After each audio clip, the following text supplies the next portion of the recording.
Actually, I'm just being told, Tim, I'm sorry, this is a live picture from the Oval Office. That's President Trump with Joshua Holt, who is a young man that was imprisoned in Venezuela, who was freed today and brought back to the United States. The president about thank you very much, to address the public. We'll take it to the Oval Office now. Very special. We have, as you know, Josh Holt and his wife Tammy, and they came back from a very tough ordeal in a Venezuelan prison, almost 2 years, Josh. And, you know, amazing that you were able to take it. Your daughter, Marion's here, and your parents, Jason and Laurie, and you went through a lot, and you were in there fighting all the way. And I want to thank Bob Corker. Great job you did over there. Great job. And I want to thank Mike Lee. And Mia, you've been, from every time I'd see Mia, she'd talk about you, Josh. She'd say, what about Josh? I said, what about something else? Can we talk about something else? She was always doing it. And Orrin Hatch is a legend, as you know. He's a legend in the Senate and in this country. And Orrin, you were great. So Bob, Mike, Mia, Orrin, I want to thank you very much. Thank you. So we've had 17 prisoners released during the Trump administration. Most people don't know that. You remember Aya? We called the president of Egypt, and he released her. She was there for a long time, 3 years, and the previous administration was unable to get her out. A fantastic young woman, and she was released. As you know, in North Korea, we just had a very great success. We have 3 wonderful people, Americans, that were released just recently, and they're now home safe with their families. And you were a tough one, I have to tell you. That was a tough situation. But we've had 17 released, and we're very proud of that record. Very proud. And we have others coming. We're in the midst of some very big negotiations to get others out.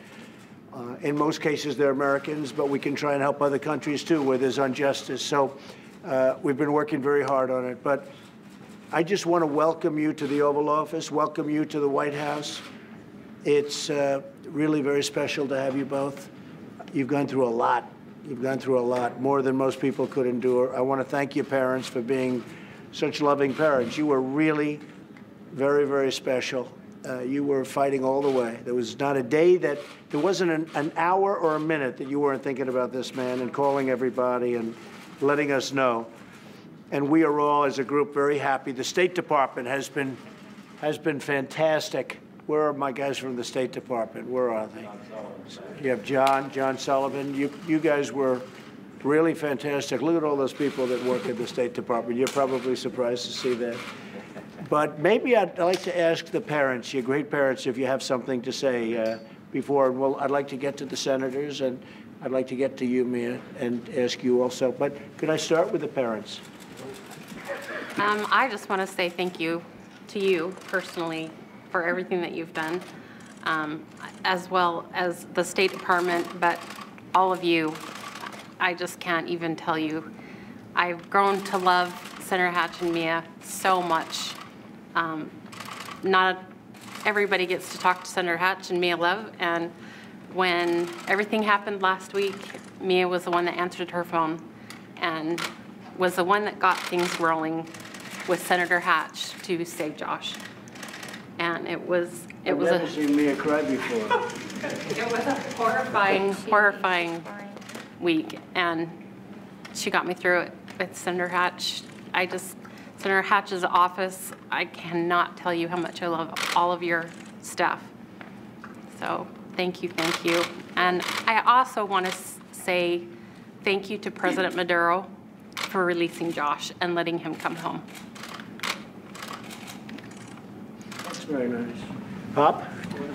She pretty much said everything. That's why I let the pretty face take care of this kind of stuff. So. Very smart. You're smart. Josh, would you like to say something? I'm just overwhelmed with gratitude for you guys, for everything that you've done, for the support of my wife through those 2 years. They were very, very, very difficult 2 years. Not really the great vacation that I was looking for, but we're still together. Starting off a marriage rough, but now we're going to be together, and I'm just so grateful for what you guys have done and for thinking about me and caring about me, just a normal person. So it really touches me, and thank you. You've been very brave, actually. You've been incredibly brave. We saw what was happening inside of that prison. So you really have been very, very brave. Bob Corker, would you like to say something? Great job. Well, thank you. We're just glad to have you home. A lot of people have worked for a long time to make this happen, and I want to thank everyone at the State Department. In particular, I want to thank Caleb McNary, who knows this area more than probably anybody in the United States. He's here with me today, but Where's Caleb? Caleb. Caleb, you back there? Come on over here. Hey, Caleb.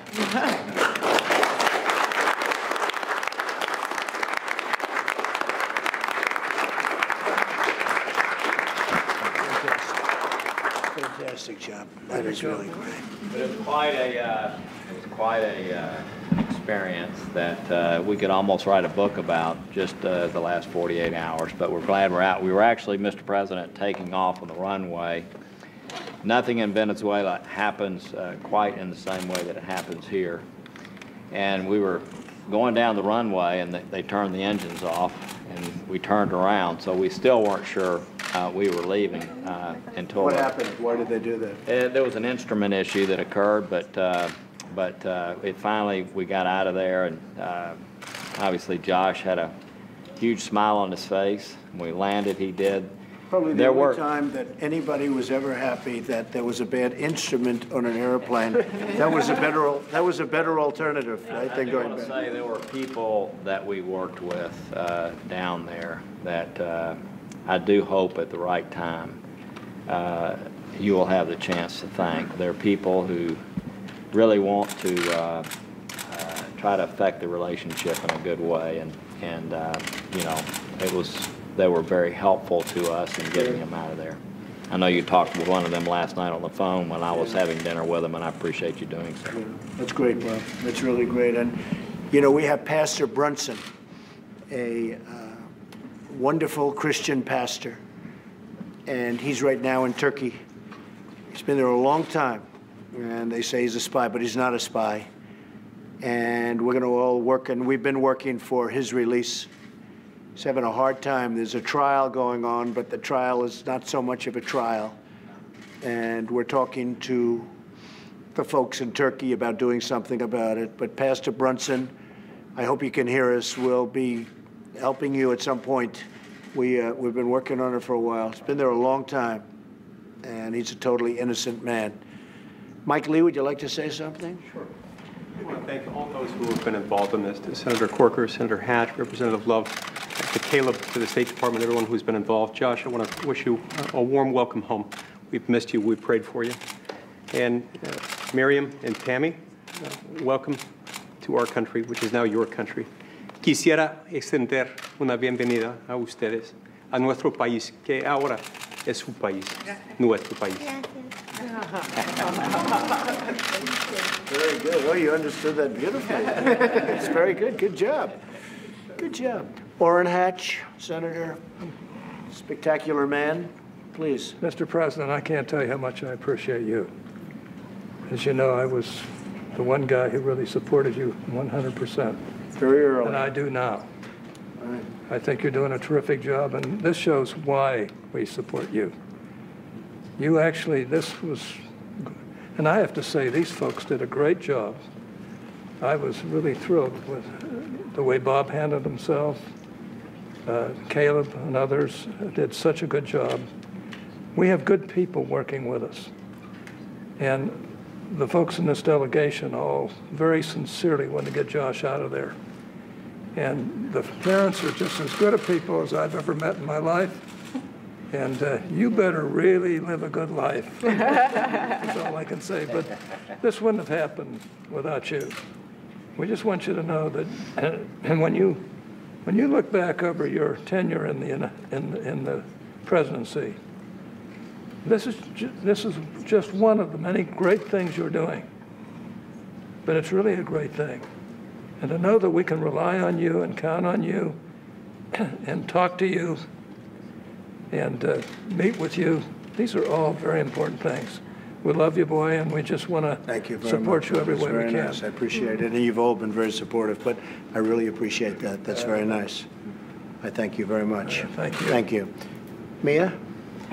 I've been thinking about what I was going to say today, and it's been an emotional day. But so many Utah families send their families out, send their sons and daughters out for maybe 1.5 to 2 years, and they want to know that they've got, if something happens to their children, that they've got someone, or the United States will have their back. And I don't think that there is a person in the United States right now that doesn't realize that you have their back. And so I wanted to personally thank you for keeping a promise that you made to me. Every time I would go and see you, I would bring up Joshua's name, and you would say, I'm going to do everything I can. And obviously, I believe it. I also wanted to say to Josh that your mom never let us forget about you. That's right. She is one of the strongest women I know. And we have started a friendship that started through maybe some heartache and some pain, but we are going to be friends forever because of the bond that we have had. And so, you know, I just wanted to say sincerely that we are with you. Utah has been praying for you and so happy that you're coming home. And Utah wants to thank you, Mr. President, for making this happen. We wouldn't have been able to do this without you. Everybody here, Senator Hatch, Mike Lee, Bob Corker, I mean, the State Department, we all work together to make this happen. And, you know, you don't know us, but we know you very well, Joshua, and we welcome you home. Thank you very much, Mia. It is true, though. Every time I'd see Mia, I said, look, don't mention the name Joshua Holt. We're working, we're doing it. But she didn't forget. She was out there pitching, as was Bob, as was Mike, as was Orrin. I mean, we really had a great team. That's a strong nucleus right there, but we had a great team. Great job. I just want to mention we're doing very well in terms of the summit with North Korea. Looks like it's going along very well. As you know, there are meetings going on as we speak in a certain location, which I won't name, but you'd like the location. It's not so far away from here. And I think there's a lot of goodwill. I think people want to see if we can get the meeting and get something done. If we got that done, and if we can be successful in the denuclearization of the Korean Peninsula, it would be a great thing for North Korea. It would be a great thing for South Korea. It would be great for Japan and great for the world, great for the United States, great for China. A lot of people are working on it. It's moving along very nicely. So we're looking at June 12th in Singapore. That hasn't changed. And it's moving along pretty well. So we'll see what happens. Okay? Thank you all very much. We appreciate it. Congratulations. Thank you. Thank you, everybody. Thank you, everybody. Let's keep moving. Thank you. Thank you. Thank you very much, everybody. Thank you. Thank you, everybody. Those talks have gone very well. They've gone very well. I'm fully impressed. The talks have gone very, very well. I'd rather not say, but the talks have gone very well.